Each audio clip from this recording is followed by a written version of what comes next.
नमस्कार दोस्तों। मैं आपका दोस्त और होस्ट रोहित और आज आपके सामने अपने YouTube चैनल आज की बात रोहित के साथ के नए संस्करण के साथ उपस्थित हुआ हूँ। दोस्तों, दुनिया के नक्शे पर पश्चिम एशिया हमेशा से भू राजनीतिक तूफानों का केंद्र रहा है, लेकिन हाल के वर्षों में ईरान और अमेरिका इसराइल के बीच बढ़ता तनाव एक ऐसे मोड़ पर पहुंच चुका है जिसने वैश्विक अर्थव्यवस्था, ऊर्जा बाजार और लाखों भारतीय प्रवासियों के जीवन को सीधे प्रभावित किया है। ईरान का ये संघर्ष सिर्फ एक सैन्य टकराव नहीं, ये इतिहास, धर्म, राजनीति और वैश्विक शक्ति संतुलन का संगम है। हम तह तक पहुँचे उससे पहले हमें समझना होगा कि ये ईरान युद्ध क्यों और कैसे, क्या कारण है। ईरान और अमेरिका का जो ये युद्ध चल रहा है दोस्तों, अगर हम विश्लेषकों की माने तो ये तनाव कोई नया नहीं है, लेकिन हालिया संघर्ष में एक दिलचस्प बात सामने आई है। ईरान ने यह लड़ाई जीतने के लिए नहीं बल्कि अमेरिका को जीतने से रोकने के लिए लड़ी है। जैसा कि विश्लेषणों में बताया गया है, ईरान ने अकेले लड़ाई लड़ी, कोई बड़ा मुस्लिम देश उसके साथ खुलकर नहीं आया। अमेरिका ने तो खाड़ी देशों को भी ईरान पर हमला करने के लिए प्रेरित करने की कोशिश करी है। तो दोस्तों, पहले हम समझते हैं ईरान अकेले क्यों लड़ा। पहला कारण धार्मिक मतभेद। ईरान में ज़्यादातर शिया आबादी है बनाम अधिकांश अरब देश जहां सुन्नी आबादी मेजोरिटी में है। भू राजनीतिक हित। सऊदी, यूएई जैसे देश अमेरिका के रणनीतिक साझेदार और विश्लेषकों की माने तो इन देशों ने भी यूएसए और इजराइल के साथ साझेदार बनकर ईरान पर हमला किया है। और तीसरा महत्वपूर्ण कारण है ईरान की स्वतंत्र विदेशी नीति, जो कई देशों को असहज करती है, खासकर कि खाड़ी देशों को। इस युद्ध ने यह भी दिखाया है कि दुनिया की सबसे शक्तिशाली सेना अमेरिका भी पश्चिमी एशिया में त्वरित जीत हासिल नहीं कर सकती। ईरान की मिसाइल क्षमता और रणनीतिक धैर्य ने अमेरिका की मुश्किलें बढ़ाई हैं। इसका अगला भाग हम ये समझते हैं कि तेल संकट दुनिया क्यों कांप जाती है। दोस्तों, जैसा कि आप जानते हैं, ईरान अमेरिका तनाव का सबसे बड़ा असर तेल बाजार पर पड़ता है। जैसे कि कई रिपोर्टों में बताया गया है, ईरान, इजराइल, अमेरिका के बीच बढ़ते तनाव ने वैश्विक तेल कीमतों को झटका दिया है। तेल की कीमतें $100 प्रति बैरल के आसपास पहुंचने लगी हैं। ऐसा क्यों होता है? तो इसको हम समझने के लिए हम ये समझें कि ईरान दुनिया के सबसे महत्वपूर्ण तेल मार्ग स्ट्रेट ऑफ हार्मूज पर नियंत्रण रखता है। यहाँ से दुनिया का लगभग 20% तेल गुजरता है। अगर हम सिर्फ भारत के संदर्भ में बोले तो भारत का 60% तेल आयात यहाँ से ही होकर के आता है। युद्ध का मतलब तेल सप्लाई पर खतरा और कीमतों में उछाल। अगर तेल महंगा होता है दोस्तों, तो उसका क्या असर होगा? पेट्रोल और डीजल हमें महंगा मिलेगा, परिवहन महंगा हो जाएगा, खाद्य पदार्थ महंगे हो जाएंगे, उद्योगों की लागत बढ़ सकती है, महंगाई हर देश में फैलने का खतरा है। उसके अलावे हम देखें तो रेस्टोरेंट, ऑटोमोबाइल, पेंट बिजनेस पे भी इसका एडवर्स इम्पैक्ट पड़ता है। तो भारत जैसे देश जो 85% तक तेल आयात करते हैं, सबसे ज़्यादा प्रभावित होते हैं। भारतीय अर्थव्यवस्था पर इसका क्या प्रभाव पड़ेगा? भारत की अर्थव्यवस्था तेलों की कीमत पर बहुत निर्भर है। तेल महंगा होने से सरकार का बजट बिगड़ता है, रुपये पर दबाव पड़ता है, महंगाई बढ़ती है, उद्योगों की लागत बढ़ती है।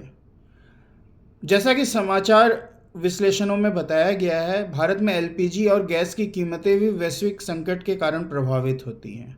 सरकार ने एलपीजी के रेट्स ऑलरेडी ₹60 और कमर्शियल एलपीजी के रेट्स करीबन ₹115 बढ़ा दिए हैं, जिसका खामियाजा आम जनता पर ही पड़ेगा। दोस्तों, भारतीय प्रवासी जो खास करके गल्फ देशों में रहते हैं, उन पे इसका क्या असर पड़ेगा? दुनिया में सबसे बड़ा भारतीय प्रवासी समूह गल्फ देशों में रहता है। यूएई, सऊदी अरब, कतर, कुवैत, बहरीन, ओमान, ये खास करके इन देशों में। इसमें से कई देश ईरान के पड़ोस में हैं और युद्ध की स्थिति में सबसे पहले एडवर्सली प्रभावित होंगे। तो अगर प्रवासी भारतीयों पर प्रभाव पड़ेगा तो उसके क्या चैलेंजेस हैं आगे जा कर के। सबसे पहले नौकरी पर संकट पड़ेगा। तेल की कीमतें बढ़ने पर खाड़ी देशों की अर्थव्यवस्था अस्थिर होती है। निर्माण क्षेत्र धीमा होने के संकट हैं। नए प्रोजेक्ट रुक सकते हैं। कंपनियां भर्ती रोक सकती हैं, जिससे कि नौकरियों पर डायरेक्ट असर पड़ेगा। सुरक्षा का क्या खतरा है? ईरान या अमेरिका तनाव के कारण कई बार मिसाइली खाड़ी क्षेत्र की ओर भी जा रही हैं। प्रवासी भारतीयों को लगातार सुरक्षा सलाहें जारी की जा रही हैं, जिससे कि उनका सुरक्षा के ऊपर भी बहुत बड़ा सवालिया निशान है।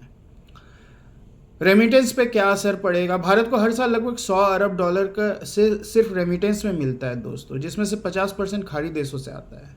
अगर नौकरी पर असर पड़ता है तो भारत की अर्थव्यवस्था पर भी इसका सीधा असर पड़ेगा।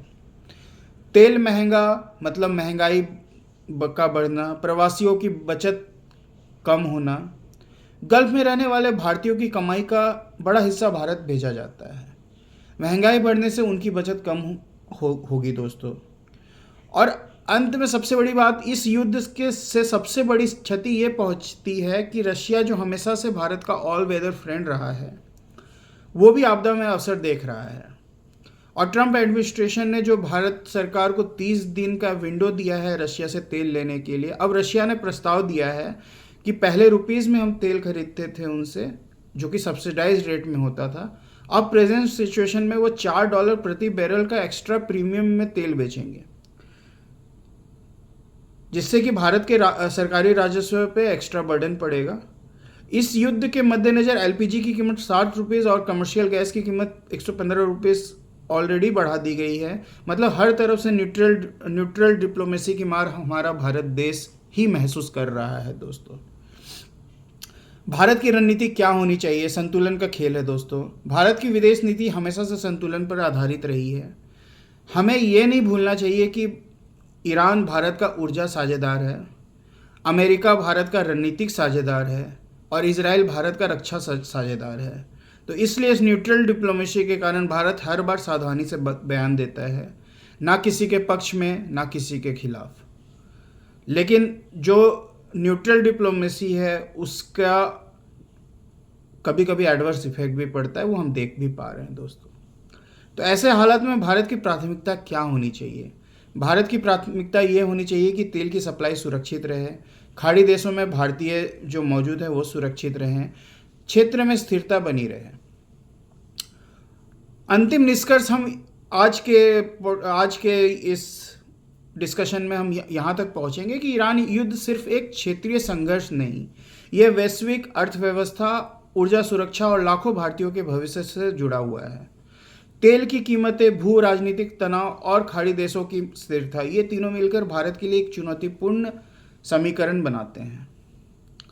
जब तक पश्चिम एशिया में शांति नहीं आती, दुनिया भर में महंगाई, ऊर्जा संकट और अनिश्चितता बनी रहेगी।